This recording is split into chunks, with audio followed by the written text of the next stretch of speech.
Assalamualaikum warahmatullahi wabarakatuh. Bertemu kembali dalam pembelajaran fisika yang membahas materi rangkaian arus dan tegangan bolak-balik atau rangkaian alternating current yang kita singkat AC, yang dibahas oleh saya Ibu Yujenda Sakti dari SMA Negeri 1 Cibadak. Pada rangkaian ini kita akan membahas rangkaian RLC, yaitu terdiri dari komponen resistor, induktor, dan kapasitor, yang kita simbolkan R untuk resistor, L untuk induktor, dan C untuk kapasitor. Ketiga komponen tadi dihubungkan dengan sumber tegangan bolak-balik secara seri. Yang pertama, kita akan bahas rangkaian yang terdiri dari hambatan murni atau terdiri dari komponen resistor yang dihubungkan secara seri dengan sumber tegangannya. Nah, rangkaian hambatan ini berfungsi sebagai pembatas arus listrik, di mana nilai arus dan tegangan tidak mengalami perubahan fase atau kita sebut sefase, di mana nilai fungsi tegangan dan arus terhadap waktu kita tuliskan dengan persamaan V sama dengan Vm sin omega T dan I sama dengan Im sin omega T. V untuk tegangan, Vm untuk tegangan maksimum, dan omega T untuk sudut fase. Omega adalah kecepatan sudut, T adalah waktu. I untuk arus, Im arus maksimum.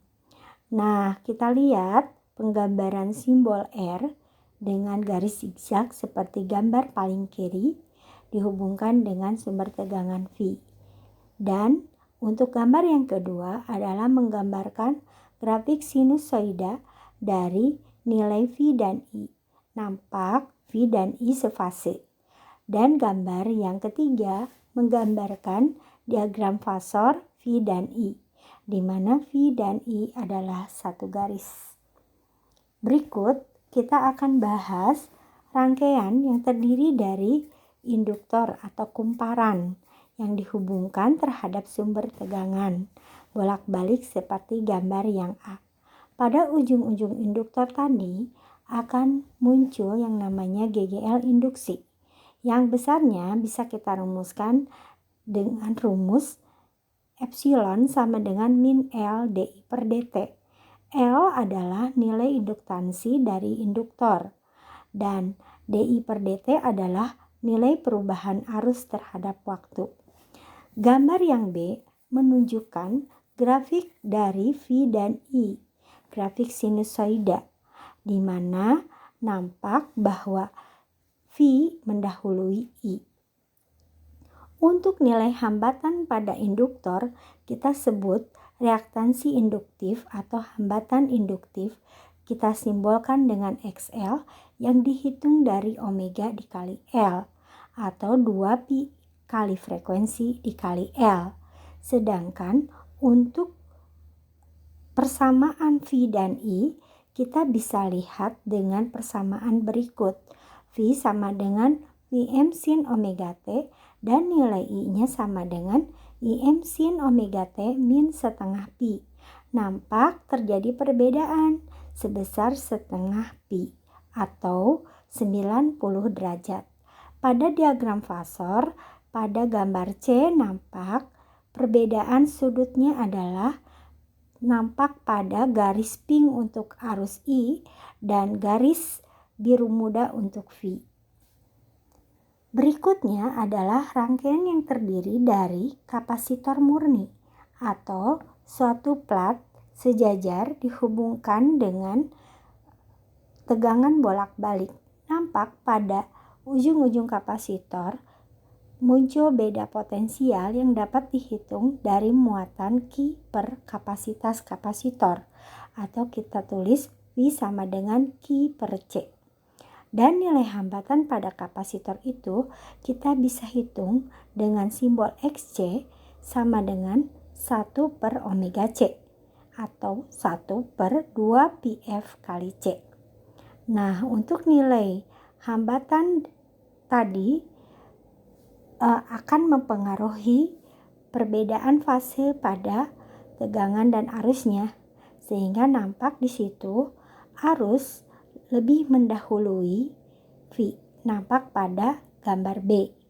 Ya, arus lebih dulu muncul, yaitu sebesar perbedaan fasenya setengah pi radian atau 90 derajat. Dengan persamaan V sama dengan Vm sin omega T dan nilai I-nya sama dengan Im sin omega T plus setengah pi. Berikutnya adalah rangkaian yang terdiri dari dua komponen. Yang pertama adalah komponen resistor dengan induktor atau RL seri. Nah, kita hitung terlebih dahulu berdasarkan hukum Ohm masing-masing tegangan pada komponen VR pada resistor, VL pada induktor. Dengan rumus VR sama dengan I kali R, VL I kali XL. Dan nilai tegangan tadi kita bisa gabungkan menjadi nilai tegangan total yang ditulis secara vektor dengan rumus V sama dengan akar VR kuadrat ditambah VL kuadrat. Dan kita juga bisa menghitung nilai hambatan total atau impedansi dari dua komponen tersebut dengan rumus Z sama dengan R kuadrat akar R kuadrat ditambah XL kuadrat. Dan nilai arusnya I sama dengan V per Z atau sama dengan V per akar R kuadrat ditambah XL kuadrat. Nah, kita ganti rangkaian tadi menjadi dua komponen R dan C seri. Maka kita bisa hitung dengan menggunakan rumus untuk tegangan total sama dengan rumus yang tegangan pada RL seri, cuma komponennya kita ganti adalah kapasitor. Perbedaannya adalah menghitung hambatan pada kapasitornya, yaitu dengan perumusan XC-nya adalah 1 per omega C. Nah, dan hambatan totalnya adalah Z sama dengan Z sama dengan akar R kuadrat ditambah XC kuadrat. Sama ya, identik.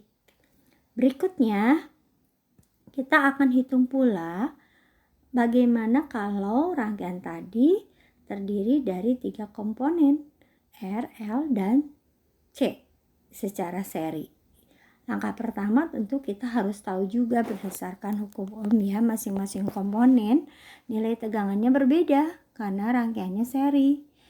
Sehingga kita harus menghitung tegangan totalnya, yaitu V sama dengan akar VR kuadrat ditambah VL min VC kuadrat. Jadi kita hitung terlebih dahulu ya selisih tegangan pada induktor dengan tegangan pada kapasitornya. Nah, demikian juga untuk hambatan totalnya yang kita sebut impedansi. Maka kita hitungnya berdasarkan akar R kuadrat tambah XL min XC kuadrat. Berarti kita harus terlebih dahulu menghitung selisih hambatan pada induktor dengan kapasitornya terlebih dahulu ya.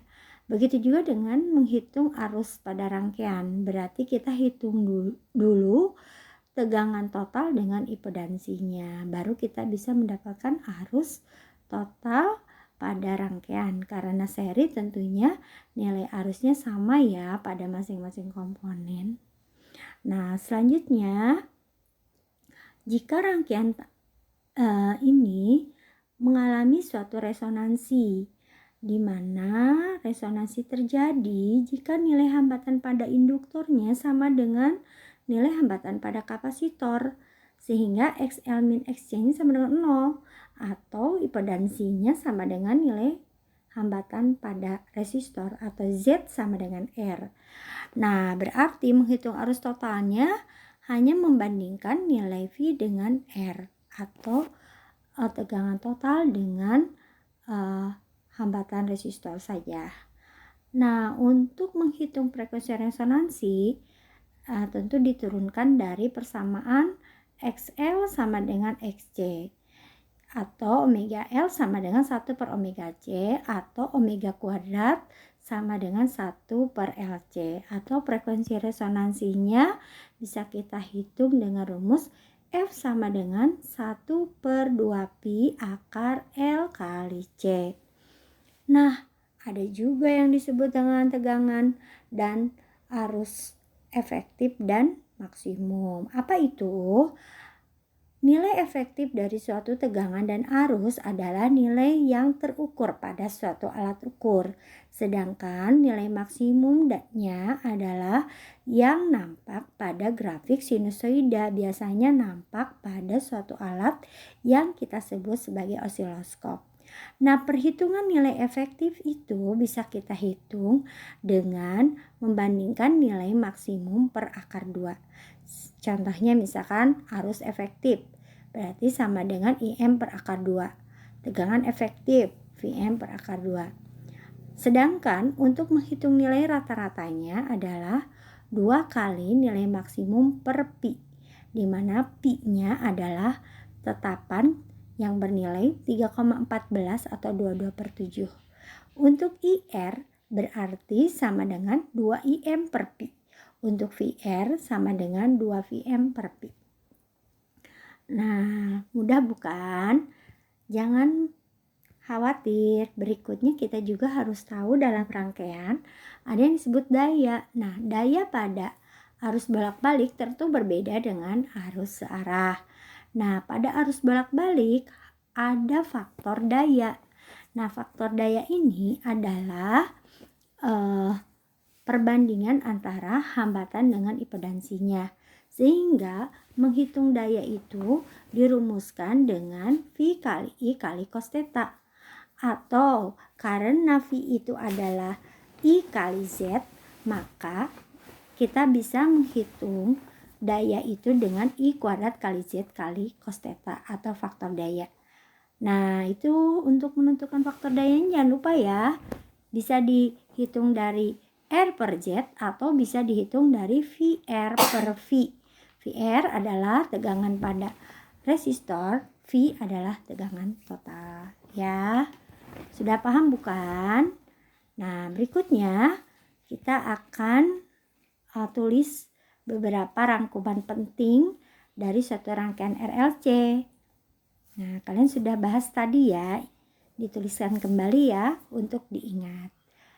Nah, untuk mengecek apakah kita sudah paham atau belum, di sini nampak rangkaian seri RLC ya, dengan masing-masing komponen bernilai 8 ohm, untuk R-nya, untuk L-nya 3,2 mH dan untuk C-nya adalah 800 mikrofarad. Untuk sumber tegangannya bernilai 120 volt untuk tegangan maksimumnya dan nilai omeganya bernilai 125 radian per sekon. Nah, bagaimana menentukan arus maksimum? Nah, dan sifat rangkaian. Nah, kita akan lihat bahwa untuk menghitungnya terlebih dahulu kita harus tahu impedansinya ya. Dalam menghitung impedansi, kita harus tahu nilai XL dan XC-nya. Langkah pertama, kita hitung dulu nilai XL-nya, yaitu omega kali L.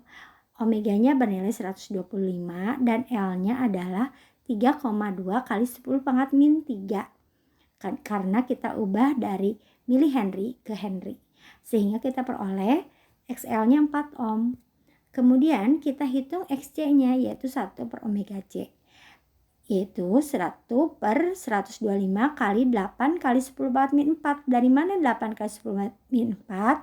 Adalah mengubah dari nilai 800 mikrofarad menjadi farad, yaitu 8 kali 10 watt min 4. Kita dapatkan XC-nya 10 ohm ya. Dan kita dapatkan juga impedansinya, yaitu akar dari R kuadrat ditambah XL min XC kuadrat. Diperoleh 10 ohm juga. Sehingga nilai arusnya adalah V per Z 120 per 2 per 10. Bernilai 12 ampere ya. Nah, kalau untuk menentukan sifat dari rangkaiannya dari mana? Kita bisa lihat dari selisih XL dan XC. Jika XL lebih besar bersifat induktif dan jika XC lebih besar bersifat kapasitif. Karena XC lebih besar pada rangkaian ini berarti bersifat kapasitif. Nah, berikutnya soal nomor 2 ya, yaitu menghitung daya. Menghitung daya kita bisa dirumuskan dengan I kuadrat kali R. Langkah pertama kita hitung dulu impedansi. Soalnya sama ya seperti tadi menghitung impedansi. Kemudian karena nilai arusnya tidak ada, berarti kita hitung nilai arusnya dari V per impedansi atau V per Z bernilai 1 ampere. Sehingga nilai dayanya adalah I kuadrat kali R. I-nya dapat 1, R-nya dapat 50, sehingga nilai dayanya 50 watt. Berikutnya, soal nomor 3, yaitu menentukan faktor daya. Nah, dalam faktor daya, karena diketahui di sini adalah nilai tegangan, maka kita hitung faktor dayanya dari rumus VR per V ya. Nah, karena VR sudah ada, yang belum ada adalah nilai V-nya. Nah, V ini adalah V total. Dihitung dari akar VR kuadrat ditambah VL min VC kuadrat. Nah, kita peroleh nilai V totalnya 20 akar 2 volt. Karena VR-nya bernilai 20 volt, maka cos theta yang dirumuskan VR per V ini kita dapatkan 20 per 20 akar 2. Atau kita dapatkan 1 per akar 2. Kita rasionalkan ya menjadi setengah akar 2. Demikian untuk pembahasan soal-soal tadi dan kalian bisa mencobanya untuk soal latihan. Demikian pembahasan hari ini, mudah-mudahan dapat diterima.